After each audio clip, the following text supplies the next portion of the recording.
Good morning class. चलिए ये MCQ solve कीजिए। देखिए यहाँ पे हमें पूछा गया है list of transfer functions given है हमें यहाँ पर, और कहा गया है कौन से ट्रांसफर फंक्शन के लिए कौन सा नाइक्विस्ट प्लॉट बनेगा। तो मैच द फॉलोइंग करना है आपको, ठीक है। तो अब कैसे करेंगे, यहाँ पे पूरा का पूरा सॉल्यूशन नहीं बनाना कि इसे रियल और इमेजिनरी पार्ट में ब्रेक किया एंड देन स्टार्टिंग और टर्मिनेटिंग पॉइंट निकाला, उस तरह से काफ़ी लंबा हो जाएगा। ये इस तरह से नहीं सॉल्व करते, तो ज़रा देखिए किस तरह से सॉल्व करते हैं एमसीक्यूज़ में। इस तरह से नाइक्विस्ट का न्यूमेरिकल सॉल्व करने के लिए शॉर्टकट वे जो रहता है वो ये रहता है, आप टाइप देखिए आपके ट्रांसफर फंक्शन का टाइप क्या है। जैसे इस ट्रांसफर फंक्शन का टाइप 1 है। टाइप कैसे पता चलता है, आपके ओरिजिन पे कितने पोल्स है उससे पता चलता है आपके सिस्टम का टाइप क्या है। इस केस में आपके सिस्टम का टाइप 1 है, तो टाइप 1 है तो आपका सिस्टम यहाँ से शुरू होगा, थर्ड क्वाड्रेंट से।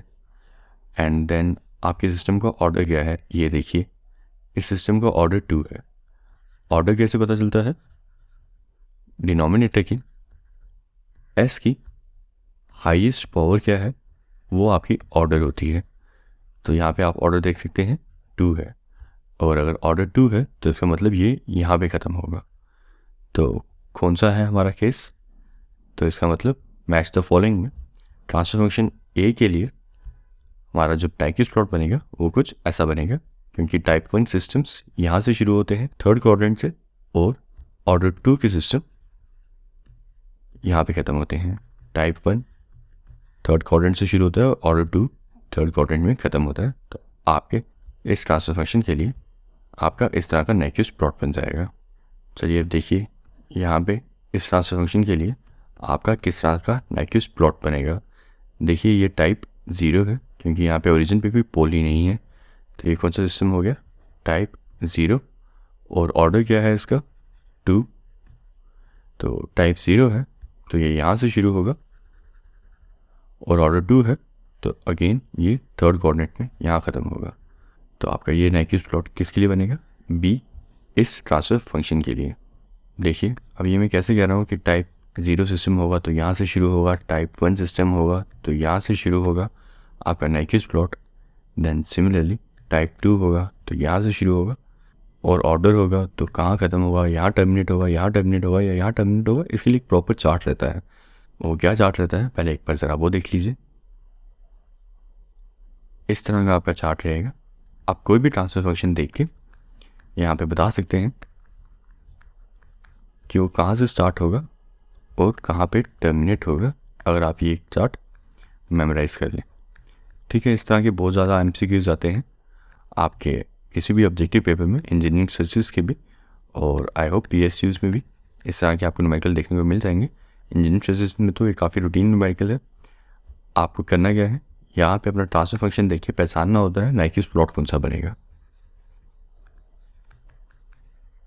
तो ट्रांसफर फंक्शन में उसकी टाइप देखनी है आपको और उसका ऑर्डर चेक करना है, और ये चार्ट याद रहेगा तो आप वहाँ से देख के बता सकेंगे कि इसके लिए किस तरह का प्लॉट बनेगा। जैसे इसका सिस्टम का टाइप क्या है 1, ये कहाँ से शुरू हो जाएगा, यहाँ से, और ऑर्डर क्या है 2, तो ये कहाँ ख़त्म हो जाएगा, यहाँ पे। तो आपको वहाँ पे पहचानना होगा। तो इस तरह का चार्ट ये आप याद कर लीजिए। एंड सिमिलरली अगर इस तरह का हो न्यूमेरिकल और इसके लिए पूछा हो कि नाइक्विस्ट प्लॉट कैसा बनेगा, तो आप देख के कह सकते हैं इस सिस्टम का टाइप क्या है 2 और ऑर्डर क्या है 4, तो ये कहाँ से बन जाएगा, ये कुछ इस तरह का आपका नाइक्विस्ट प्लॉट आपको कोई गिवन होगा। तो आप समझ जाइएगा कि ये ट्रांसफर फंक्शन के लिए इस तरह का नाइक्विस्ट प्लॉट बनेगा। तो चलिए ऑल इन ऑल आपको ये चार्ट याद रखना है पहचानने के लिए कि किस ट्रांसफर फंक्शन के लिए कौन सा नाइक्विस्ट प्लॉट बनेगा।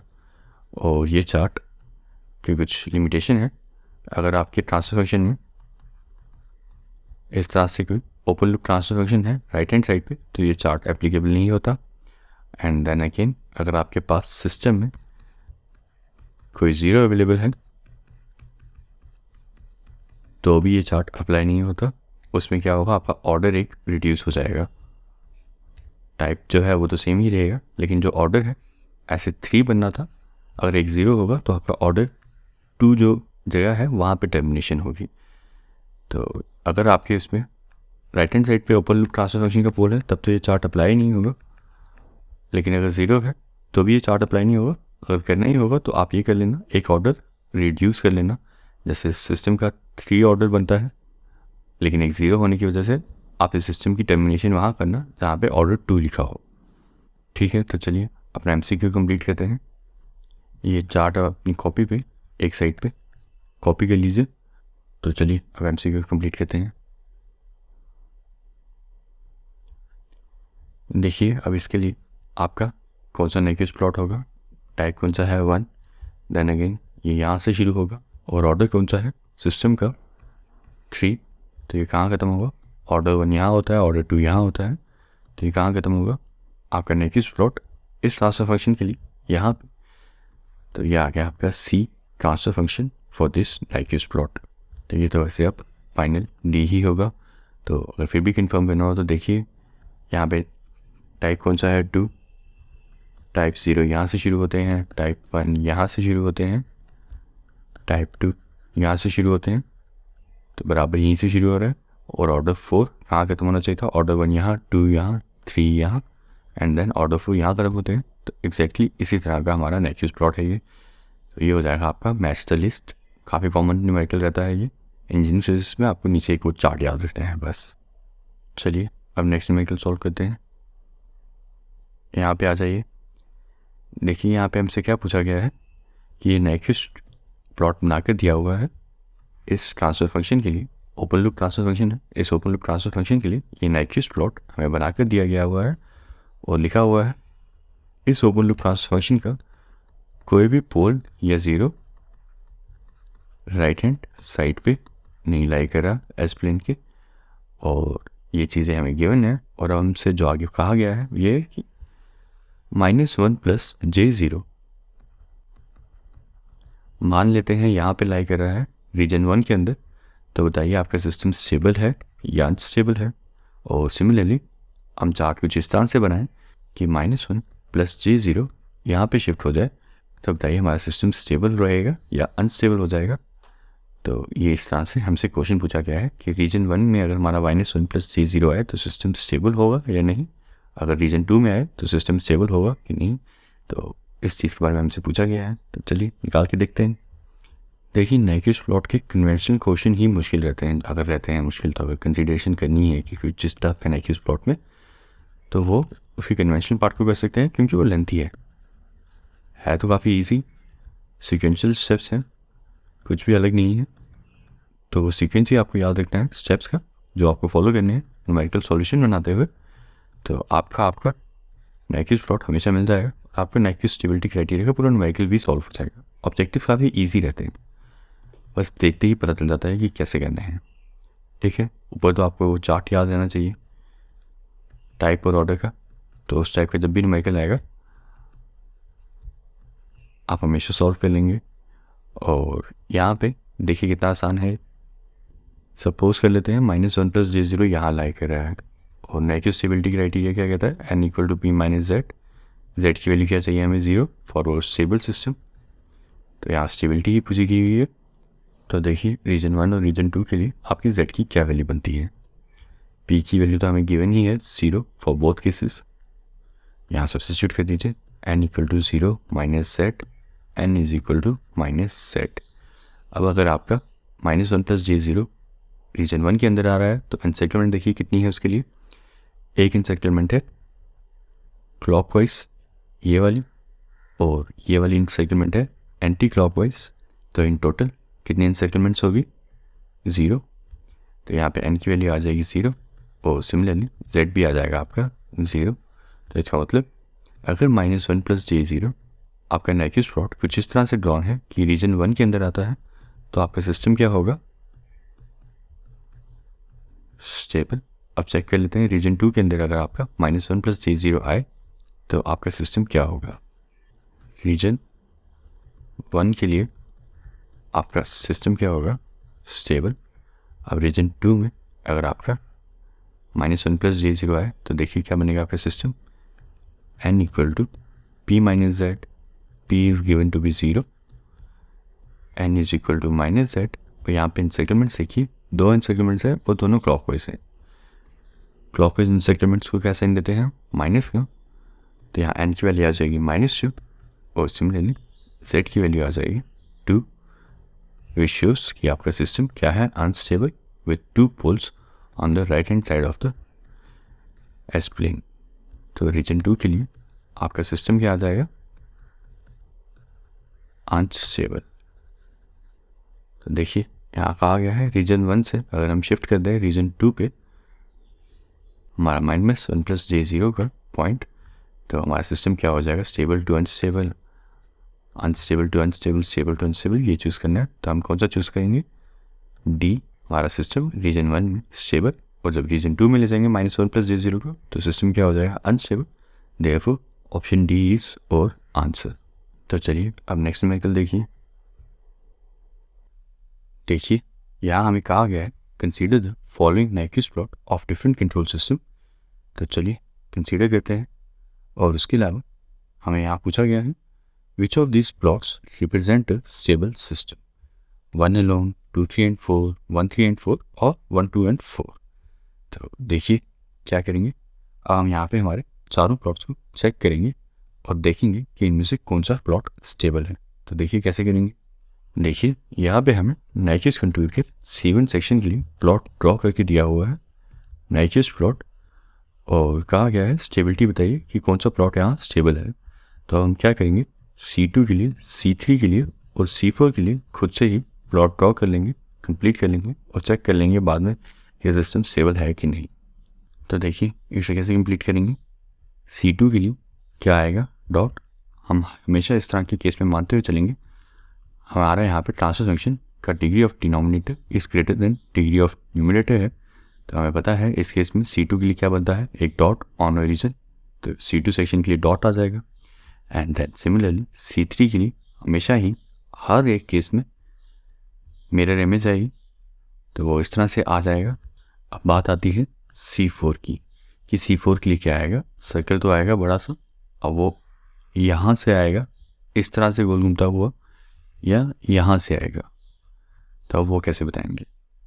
देखिए C4 के लिए हमेशा एक क्लॉकवाइज सर्कल आएगा बड़ा सा, क्योंकि नाइक्विस्ट कंटूर अगर आपको याद हो तो उसमें जो एक रोटेशन बनती है वो इस तरह की बनती है इन्फिनिट सर्कल की। तो इसीलिए आपका जो C4 के लिए इन्फिनिट सर्कल बनेगा वो भी इसी की तरह क्लॉकवाइज बनेगा हर एक केस के लिए। इसे प्रिंसिपल ऑफ आर्ग्यूमेंट कहते हैं। तो आपको कभी भी सोचना नहीं, जब भी कंप्लीट करना है तो हमेशा क्लॉकवाइज सर्कल से कंप्लीट करना है। इसे आप अपनी बुक्स में नोटिस करेंगे तो आपके जितने भी न्यूमेरिकल्स होंगे आप वहाँ से चेक कर सकते हैं। सारों के लिए जो इन्फिनिट बड़ा सर्कल आता है वो हमेशा क्लॉकवाइज आएगा, गिवन कि आपका नाइक्विस्ट कंटूर भी उन्होंने कंसिडर किया हो क्लॉकवाइज इन्फिनिट रेडियस सर्कल के साथ। तो चलिए इसे कंप्लीट कीजिए नीट एंड क्लीनली। एक बार फिर से ये आ जाएगा आपका मिरर इमेज और ये आ जाएगा आपका क्लॉकवाइज इन्फिनिट सर्कल इस तरह से।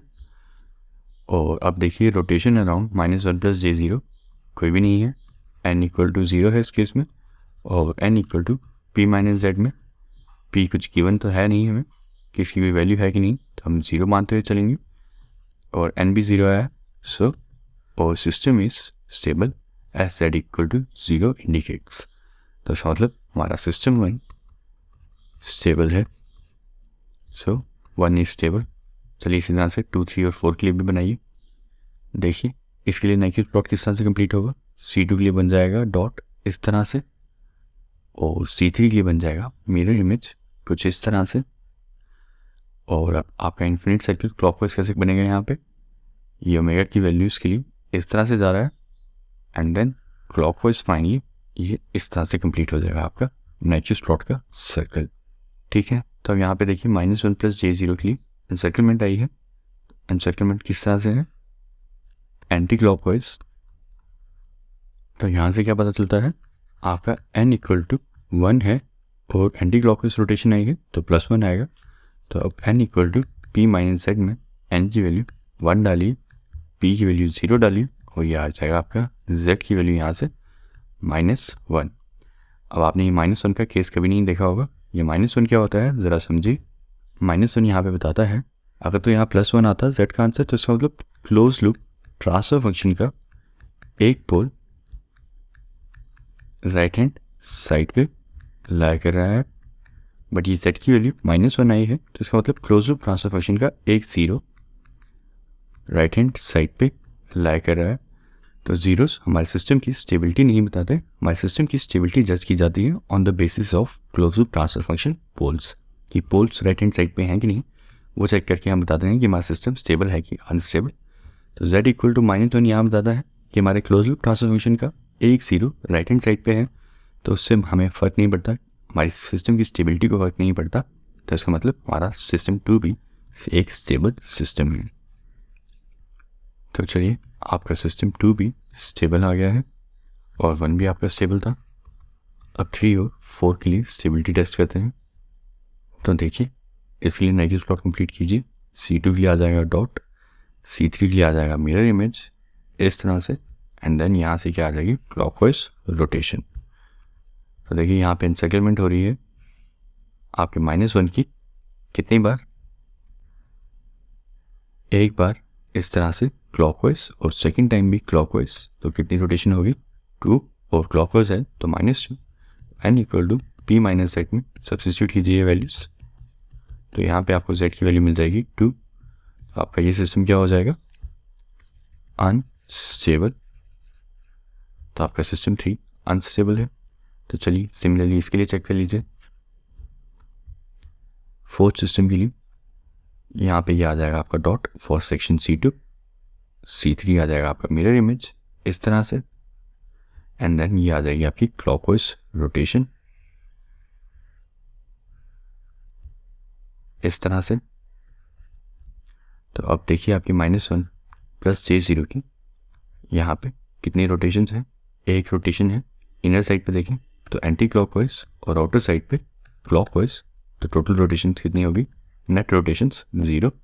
तो इसका मतलब n equal to p minus z में n भी 0, p भी 0 और माइनस z की वैल्यू क्या आई 0। इसका मतलब आपका सिस्टम 4 भी स्टेबल है। तो यहाँ पे हमारे पास कौन कौन से सिस्टम स्टेबल थे, 1, 2 एंड 4, सिर्फ 3 ही अनस्टेबल सिस्टम था। तो यहाँ पे देखिए हमारा आंसर डी बन जाएगा।